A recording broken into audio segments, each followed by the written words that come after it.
Bienvenidos al podcast de la Universidad de la Ciudad de Buenos Aires, un espacio abierto de diálogo e intercambio que busca acercar a la academia y a la sociedad. Bienvenidos a un nuevo capítulo del podcast de la Universidad de la Ciudad de Buenos Aires. Hoy se encuentra con nosotros Mariano Palamidesi, profesor a tiempo completo de la universidad, rector emérito y uno de los fundadores de esta casa de estudios. Mariano, bienvenido. Gracias por la invitación. No sabía que era rector emérito. ¿Existe eso? ¿Podría ser ex rector? Ex rector, sí. O primer rector. O primer rector. Bien, ahí nos entendemos. Bueno, Mariano, mi primera pregunta es justamente relacionada con el nacimiento de la Universidad de la Ciudad. ¿Cómo fue crear de cero y ponerla en marcha a esta universidad? Wow, ¿cuánto tiempo tenemos? Bien, yo había vuelto a Uruguay, yo trabajé 3 años a cargo del Instituto de Evaluación Educativa de Uruguay cuando se empezó a discutir el proyecto de la universidad en el año 2017-2018. Yo volví a fines de 2018 y participé de una comisión que recomendó cambios en la ley y cuando volví a la Argentina, el entonces ministro de Educación de la ciudad me pidió que me hiciera cargo de los institutos de formación docente. Ahí se creó la unidad de coordinación docente y todo en 2019. Estuve a cargo de eso y a fines de 2019 la ministra me pidió que me hiciera cargo del proyecto de la universidad. Fue un proceso difícil por una circunstancia, o por dos por lo menos. Una es que veníamos de una situación de conflicto político, porque el primer proyecto suponía que todas las instituciones de formación docente públicas quedaban subsumidas en la universidad, y el segundo proyecto implicaba la coexistencia con formas de articulación y todo, que fue lo que intentamos implementar cuando me hice cargo del proyecto. Y el segundo fue la pandemia, porque apenas había asumido para empezar a conformar un primer equipo, reescribir el proyecto de la universidad y presentarlo al Ministerio de Educación. Yo me hice cargo del rectorado, fui nombrado por el jefe de gobierno en febrero del 2020 y en marzo estábamos en pandemia, todos adentro y cada uno en su casa. Y hubo que armar un proyecto trabajando con un equipo que no nos conocíamos tanto y éramos pocos, y al mismo tiempo con este aislamiento que implicaba la pandemia. Ese proyecto se presentó en septiembre de ese año y ya para fin de año, cuando ya había más posibilidades, creo que nosotros empezamos ya medio forzando máquina en agosto del 2020 a tener actividad presencial de gestión en la universidad, porque el compromiso que habíamos asumido con la ministra es que comienzos del 2021 iniciaban las actividades académicas de la universidad. Con lo cual hubo que, entre octubre y noviembre de ese año, preparar plan de estudios, seleccionar profesores, sacar los reglamentos fundamentales de la universidad en términos académicos, poner en marcha todo el aparato administrativo. Fue un proceso muy intenso, muy creativo, y que al mismo tiempo heredaba esa situación de conflicto que creo que se fue limando con el tiempo, que se fue calmando con el tiempo, entendiendo de que los institutos tienen un rol importante, que son actores relevantes, algunos de ellos tienen más de 100 años de trayectoria y muchos estudiantes y con sus perfiles, y que la universidad venía de algún modo a promover un camino de profesionalización para los docentes hacia el nivel del grado universitario y posteriormente para el posgrado, el desarrollo de la investigación, la innovación, etcétera, digamos, para complementar y cooperar en el desarrollo del trabajo conjunto de los institutos. Y con quien más pudimos avanzar en ese terreno, por lo menos mientras yo estuve a cargo del rectorado, fue con los institutos de educación física, que llevó a crear un ciclo de grado en 2 orientaciones de educación física, a iniciar cooperación con la Universidad de Hamburgo, que se concretó hace poco con una visita de estudios allá en Hamburgo, un grupo de estudiantes de la universidad, algunos de los cuales son de educación física, más creo que fueron 2 chicas de Hamburgo que vinieron a hacer una estadía acá. O sea, en el proyecto inicial de la universidad estaban no solo las 3 funciones clásicas, la enseñanza, la investigación y la extensión, típicas de las universidades públicas, sino también la internacionalización. De entrada nosotros planteamos eso en el proyecto institucional, porque nosotros creemos que una universidad de la Ciudad de Buenos Aires tenía que proyectarse internacionalmente y vincularse con la investigación, con los desarrollos, con la teoría y con la academia, los centros de investigación y desarrollo a nivel mundial, para desarrollar investigación y de algún modo también cooperar con la gestión pública, porque una de las funciones que esta universidad asume de entrada, a diferencia de otras universidades públicas que más bien, digamos, trabajan más bien por fines más generales y no tanto en contexto local, nosotros asumimos como función que una de las funciones centrales de la universidad era cooperar con la política pública. Ahí viene otra pregunta que Sí. quería hacerte, pero es relacionado con el nacimiento. Sí. ¿Por qué una universidad para la ciudad autónoma de Buenos Aires? Bueno, en realidad es una pregunta, yo diría, muy obvia. Ujú. Casi todas las ciudades importantes del mundo tienen una universidad metropolitana. Lo que coincide en Buenos Aires es que Buenos Aires también es sede, es autoridad federal, digamos, sede de la autoridad federal. Existe una universidad nacional muy ya antigua, por lo menos en términos de la Argentina, no tanto como Córdoba, pero como la Universidad de Buenos Aires, y que, bueno, ocupa un lugar hegemónico, importante, bien ganado en términos del desarrollo de la facultad, de las profesiones, la investigación, etc. Pero en muchas ciudades, y no tanto solo las grandes, en algunas ciudades medianas, digamos, siempre ha surgido una universidad de carácter metropolitano. ¿Qué hacen esas universidades metropolitanas? Y en general toman profesiones que se han academizado más tarde, nuevas profesiones, nuevos campos de saber, nuevos campos de interfase, y sobre todo en trabajo muy, muy activo, muy abierto con actores locales y en red, ¿no? Muchos toman el diseño, las artes, las actividades físicas, las actividades artesanales, las áreas de innovación tecnológica, que a veces las universidades tradicionales son más duras en incorporarlo porque tienden a academizarlo todo, ¿no? Y en cambio, pensar en una universidad más experimental, más innovadora, más abierta a las demandas muy directas de la política pública, bueno, esto es algo que yo creo que estaba en la mente de muchos desde hace mucho tiempo, ¿no? Porque, bueno, la Universidad de Buenos Aires, ni hace falta que diga lo que significa la Universidad de Buenos Aires para la ciudad y para la Argentina y para la región, pero también es cierto que hay áreas que había que cubrir, áreas que además venían, y yo creo que ahí venía un tema importante, la universidad, a mi juicio, y esto fue un proceso que apenas se pudo empezar y ojalá se continúe hacia adelante, es que la ciudad tiene un sistema de educación superior no universitario importante, tanto en el área técnica profesional como en educación física, entrenamiento deportivo, salud en hospitales. O sea, hay un montón de ofertas de formación que de algún modo también buscan una salida normal y esperable en el mundo del siglo XXI, hacia arriba, hacia el posgrado, hacia la investigación, y yo creo que esta universidad tiene una matriz para crecer en ese sentido. Es por eso que de entrada en el proyecto nosotros presentamos al Ministerio, esto tenía una escuela de educación, una escuela de tecnologías e industrias digitales y una escuela vinculada al gobierno de la gestión, a la idea de formar gente para la gestión de organizaciones públicas y privadas de diverso tipo. Y hay otras áreas que podrían incorporarse, digamos, a esta matriz de universidad.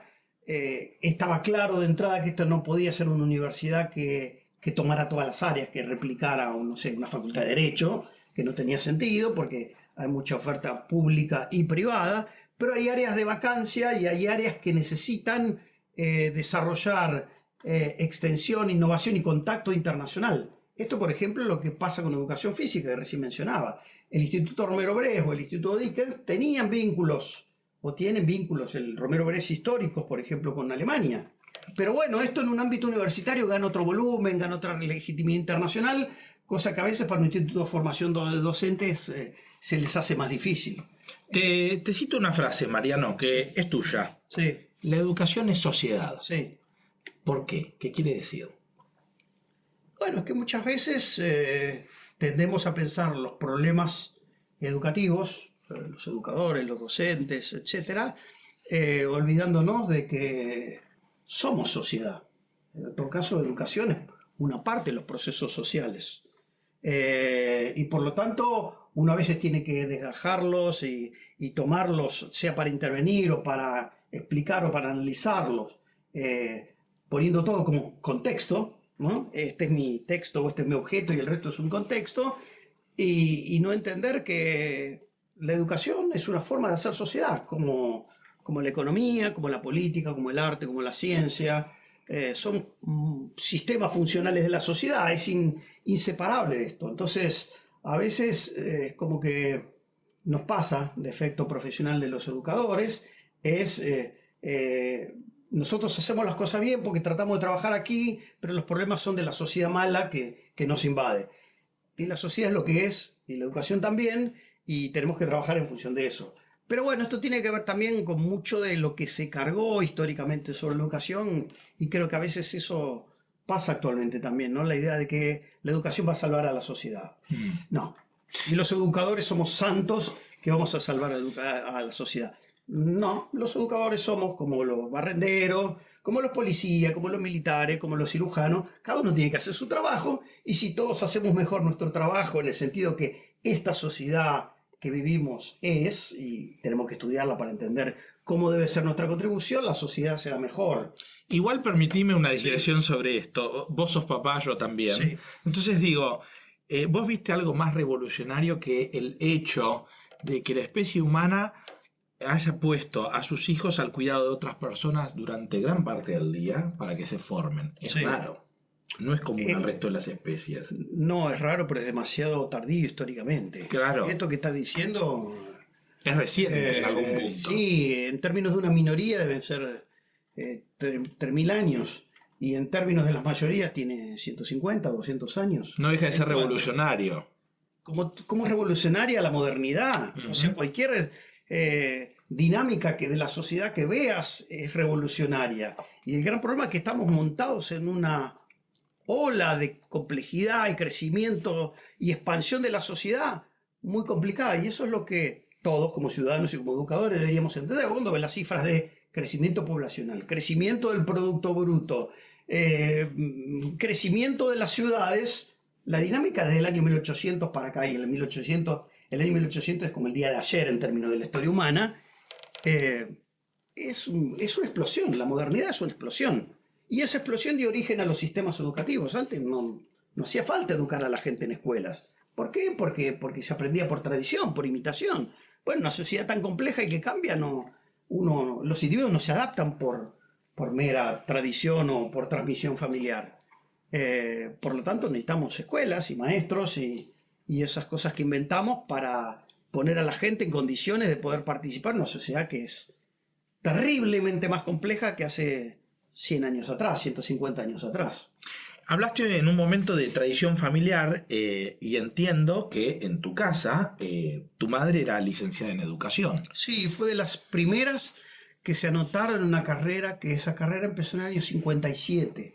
Era una carrera que surgió junto con sociología y algunas de las nuevas carreras en la Facultad de Filosofía y Letras. Y la tradición familiar es que mi mamá me contó que su padre le dijo, bueno, estudia Derecho. Era una persona que quedó libre porque quería estudiar piano, el 5º año y qué sé yo, y ella fue a anotarse a la Facultad de Derecho, y ahí se anotaban a todos, no sé, parece que se anotaban a todas las carreras, había una inscripción y todo, y cuando ella entró a la facultad y vio gente caminando, repitiendo los códigos, dijo, no quería estudiar Derecho, entonces preguntó qué era eso, y se anotó en Ciencia de Educación. Cuando volvió a su casa, su padre casi la mata.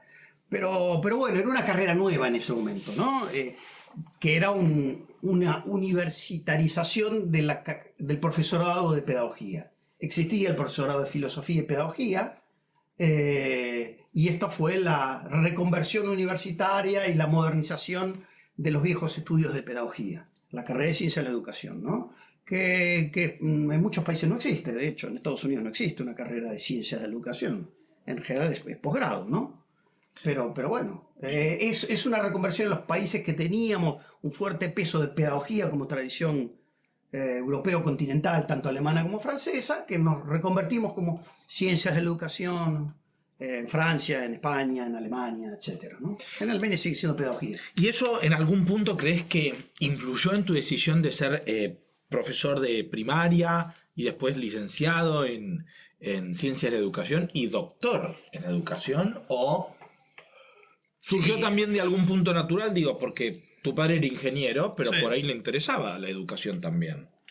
No, no le interesaba la educación, no le interesa la educación todavía. Mi papá está grande, pero con buena salud. Pero, mirá, yo te voy a contar, cuando a los 15 años fui a trabajar en recreación, lo primero que me preguntaron cuando fui a una entrevista, porque quería trabajar en educación, porque había participado en grupos de recreación, en un club, me dijeron, bueno, pero vos querés ir a educación. No, ni loco, ni loco.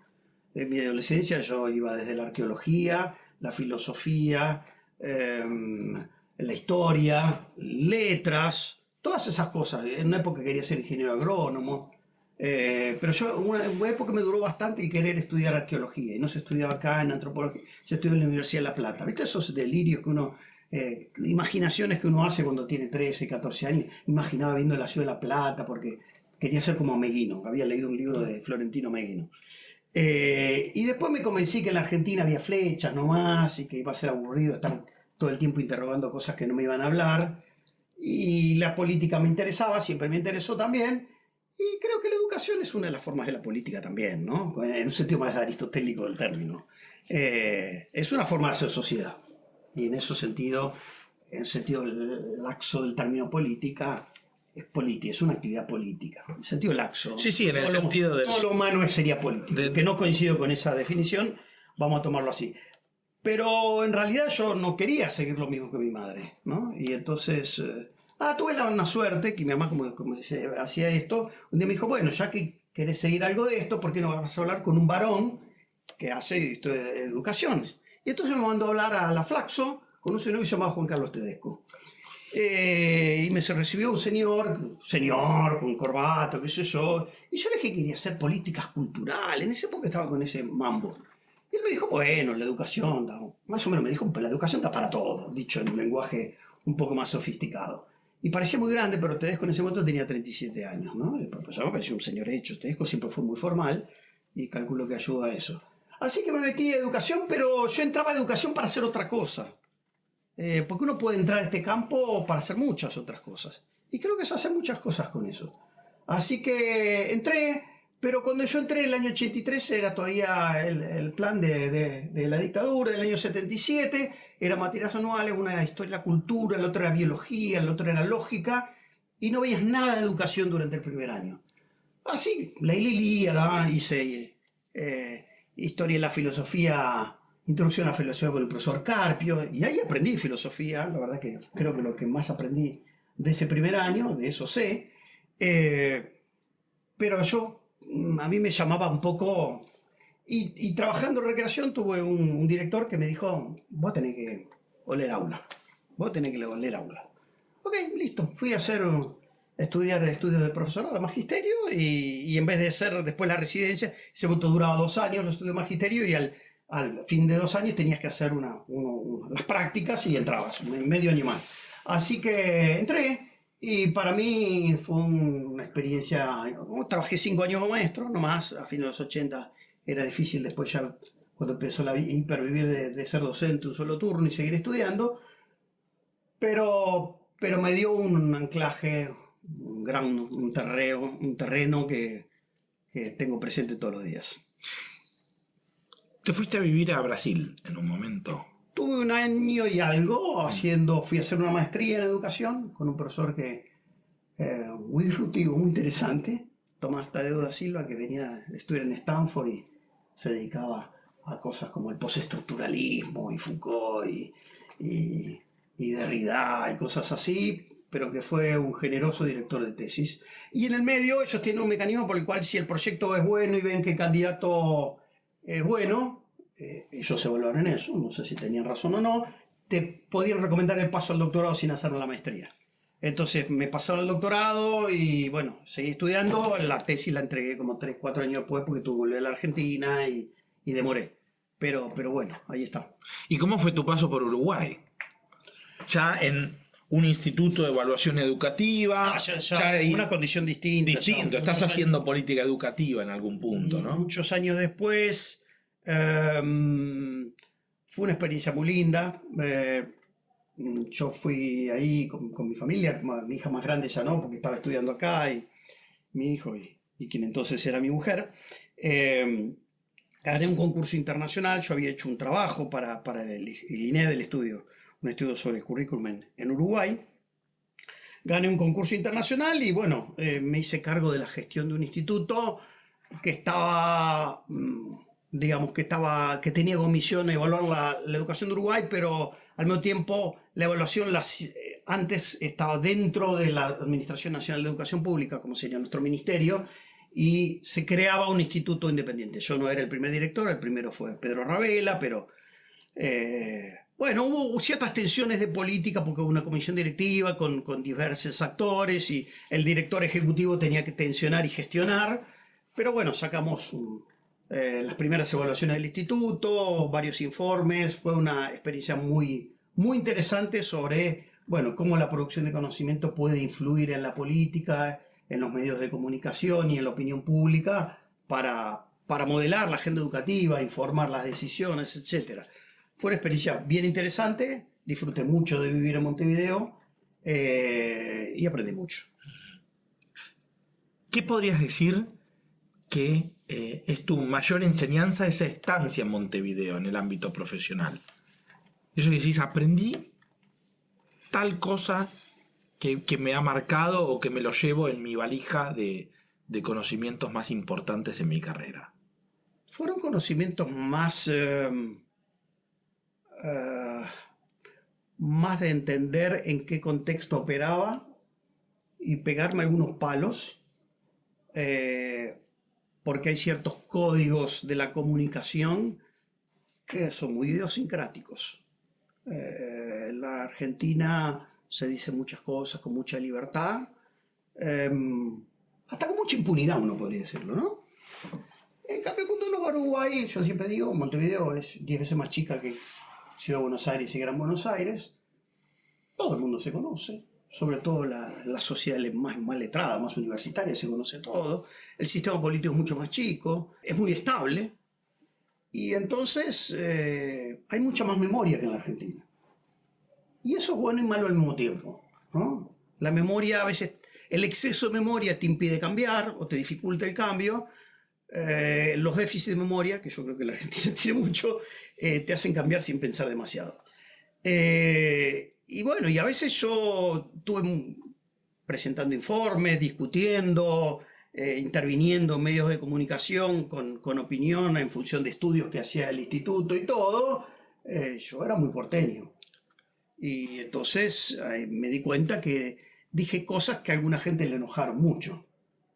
No me desdigo de esas cosas porque eran reales, solo que, bueno, cierto ecosistema cultural y comunicativo tolera hasta cierto margen las verdades, como cualquier sociedad humana, ¿no? La tolerancia a la verdad es variable, ¿no? La verdad, no, más allá discutamos la verdad objetiva o no, pero aprendí mucho qué pasa en un contexto distinto a cómo se comunican las cosas, cuáles son los márgenes donde uno fuerza o puede tratar de abrir el margen de lo que se dice, de lo que se puede decir y de lo que el otro puede aceptar.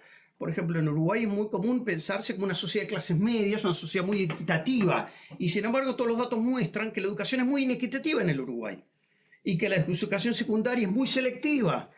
Y entonces cuando uno muestra algunos de esos mecanismos, la gente se sorprende y en algunos casos hasta se enoja o se irrita a alguna gente. Y además uno viniendo afuera hay cosas que te resultan arbitrarias, como por ejemplo, conocerás la moña que se usa en Uruguay, los chicos que usan la moña. Sí, lo he visto. Bueno, claro, Sí, y entonces cuando yo llegué a mí me parecía que parecían todos chicos salidos de un orfanato del siglo XIX. Pienso igual. Pero para ellos la moña es algo muy querido. Bueno, entonces uno tiene que empezar a aprender que está en otro contexto y al mismo tiempo trae algo que es importante también para ayudarlos a cambiar a ellos.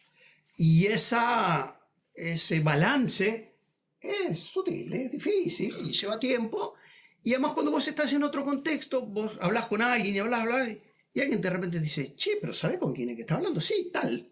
Me dice, ¿pero sabés quién es? No, no tengo idea, es tal que hace tal cosa. No, pero es el sobrino de tal, el hijo de tal, que en el año 70 le dijo al otro y le dijo al otro. Bueno, ese conocimiento que es de pertenecer y de estar en una sociedad no tan grande, o en un pueblo, o en una ciudad no tan grande, y de una historia que cuando uno llega no hay manera que nadie te la transmita, porque eso no está codificado. Uno puede, antes de ir leí sobre economía, política, estoy en Uruguay, pero hay cosas que entendés cuando te sumergís en una sociedad y entendés sus potenciales de cambio y también sus durezas, como cualquier sociedad. Permitime llevarte para otro lado. ¿Sos de San Lorenzo? Sí, a mucha honra. ¿Cómo llegaste a ser de San Lorenzo? Mira, lo primero son los datos objetivos. Yo nací en el año 64, estuvieron los Carasucia, que no fueron campeones, pero fue un equipo maravilloso, los Matadores en el año 68, el bicampeonato del 72 con Juan Carlos Lorenzo y el campeonato nacional del 74 con Subeldí. Imagínate que en menos de 8 años, 6 años, salimos campeón 4 veces. Cuando yo iba a segundo grado, primer grado, era todo de San Lorenzo. Y de repente, pues, al año siguiente, después, el año 75, hicieron todo de River, de Boca. Ahí empezó los campeonatos de River, el 75, los de Boca en el 76, con el Toto Lorenzo, etc. Yo me quedé de San Lorenzo. Pero además me quedé de San Lorenzo por una característica familiar. Mi abuelo Kiko, el padre de mi papá, era de San Lorenzo y me contaba cosas. Y con él no, pero con mi papá fui al viejo gasómetro. Y mi papá es de San Lorenzo. Pero mi papá fue un padre democrático, una cosa que yo no termino de entender, y tuvo un hijo de San Lorenzo, uno de Boca y uno de River. Bien. Incomprensible. ¿Y él de qué equipo era? De San Lorenzo. Ah, él era de San Lorenzo. Yo fui, de algún modo, continué ese linaje y como buen padre generé 2 buenos cuervitos, tanto mi hijo Dante como mi hija Milena, muy cuervos ellos. Mariano, contame tu experiencia en la escuela de Granburg. Yo te conté, cuando terminé el magisterio uno tenía que hacer una residencia. Pero yo hice la residencia trabajando.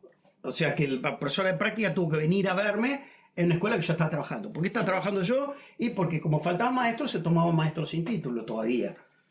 Y entonces mi amigo Fabio, que también es profesor aquí en la universidad, ya había conseguido a través de no sé quién saber que en esa escuela, que era una escuela que estaba como a 12 cuadras de la estación, la escuela de Maús, digamos, de ahí de Granburg, una zona semirural, necesitaba maestros. Entonces fui, digo, creo que tenía 21 años, más o menos 21, no sé, creo que no había cumplido 22. Fui a una escuela, o una aventura, digamos que era una escuela que habría que tomar el ferrocarril Belgrano, bajarse en la estación de Granburg, caminar 15 cuadras de tierra y vos ibas llegando y desde las casitas, hola maestro, la gallina, los perros, un ámbito semirural. Y fue mi primera experiencia como maestro, eran aulas de madera, en el fondo del aula había un armario viejo de madera, que le faltaban los vidrios, que los chicos se coparon cuando tuvimos que hacer el acto de San Martín. Entonces nos tocaba hacer el acto. Y entonces a mí se me ocurrió que podíamos hacer una máquina del tiempo para ir a entrevistar a San Martín. Y entonces se empezaron a copar, qué sé yo. Entonces hubo un San Martín que estaba tomando mate, qué sé yo. Y el armario era la máquina del tiempo. Entonces había que meterse dentro del armario. Tuvo que sacar el armario al patio, disfrazarlo con cosas y hacer que se movía y todo, porque era la máquina del tiempo para ir a entrevistar a San Martín. Bueno, fue un éxito ese acto, porque movió cosas, digamos. Fue una experiencia muy linda porque parece que la maestra que había estado antes era un poco autoritaria, un poco cerrada, mayor en edad, digamos, los chicos no tenían buen rapport con ella y de repente empezó a pasar de chicos que no intervenían, de repente empezaron como a destaparse, ¿no? Pasó eso. Me acuerdo de una chica llamada Ramírez, creo que Ramírez era, que me dio que se había enamorado de ella, de mí, digamos. Yo estaba en quinto grado, ¿no? Y todo el mundo la cargaba porque ella decía, porque estaba enamorada de mí, no sé. Entonces, esas cosas de las nenas, que de repente, claro, había otro maestro en la escuela. Pero bueno, le cambiaba esto, le cambiaba la dinámica, alguien joven que yo traía cosas y hacía muchas cosas muy divertidas. Y me maravillaba. Digo, yo estaba en quinto grado y me acuerdo, cuarto o quinto era, no me acuerdo. Entonces había que dar la provincia de Buenos Aires, las montañas. ¿Quién había visto una montaña? Claro. ¿Quién había? En pleno Yo, sur. maestro. ¿Y qué era? Vio llegando a la estación de Granburg que había una montaña. ¿Qué Lo era? que ¿Un basural? no, era No, era balasto. Ah. Habían bajado así un montón de balasto de Sí, piedra sí. para el ferrocarril. Claro. Y él entendía que eso era una montaña. Yo dije, no, mirá. ¿Alguna vez vieron un edificio 2 pisos? Sí, bueno, multipliquen eso por no sé cuánto. Y yo me acuerdo de las caras. Y él no se está viendo eso. Bueno, la montaña te saca el aire. Claro. Yo le estaba queriendo enseñar que era una montaña, chicos, que no habían visto una montaña. La mitad de ellos no había viajado nunca a la ciudad de Buenos Aires. Estando cerca. Digo. No conocían el subte. Claro. No habían visto directamente el obelisco. Algunos, cuando yo le dije, bueno, mira el obelisco mucho. Yo, es alto, muy alto el obelisco. Bueno, tantas veces. Bueno, entonces ahí ya se quedaban sin aire. Pero fue una experiencia. Y otra que ahí te la mencionaba un poco en el textito ese que te pasé, de cosas muy lindas, digamos, ¿no? De cómo empecé a entender también el rol de la escuela, ¿no? Esta conversación que estaban discutiendo en el patio ahí unos chicos y una discusión. Y aparentemente era un asunto serio. Entonces me llamaron, me dijeron, profe, venga. Dice, y uno me dice, dígales, no que los murciélagos nacen de las ratas que mueren en el barro.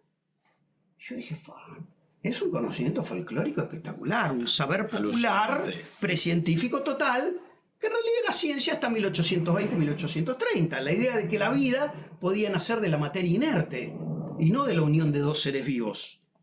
Era muy interesante, pero ahí entendí también el rol de la escuela interviniendo sobre las mentalidades, uno podría llamar precientíficas, o sobre el saber popular.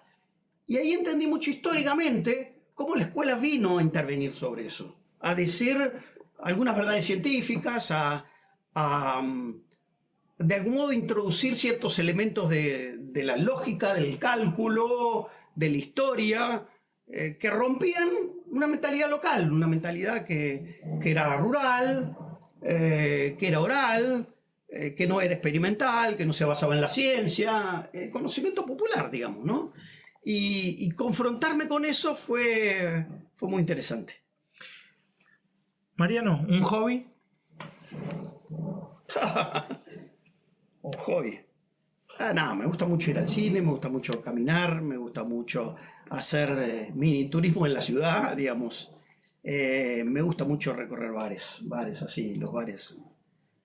Tengo mis favoritos y nada, me gusta con mi pareja, con mis hijos. O si tuvieras que invitar a alguien de la historia, Sí.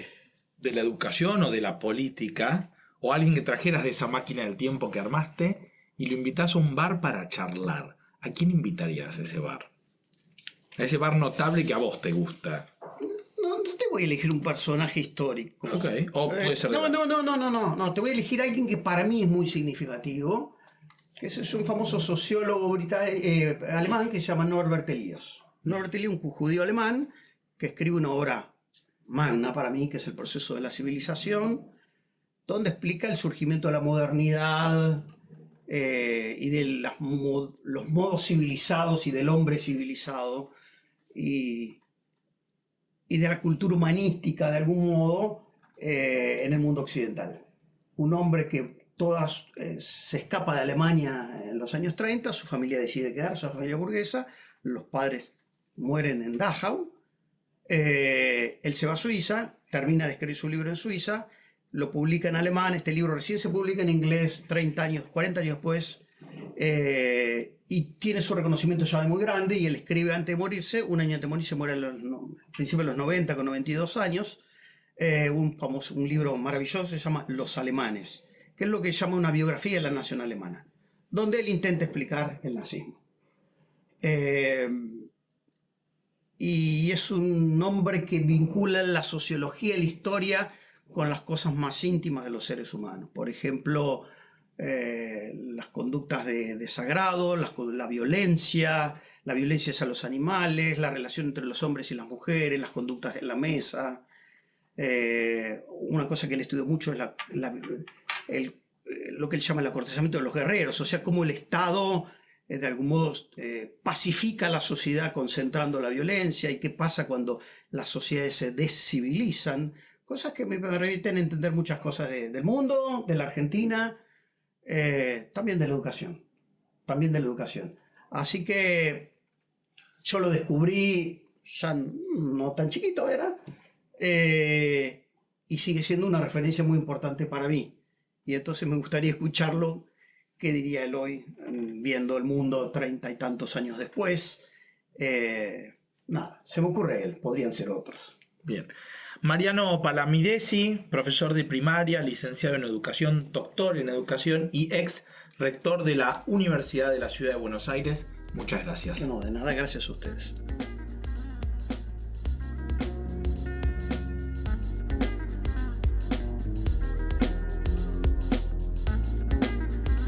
Podcast de la Universidad de la Ciudad de Buenos Aires. Un espacio abierto de diálogo e intercambio que busca acercar a la academia y a la sociedad.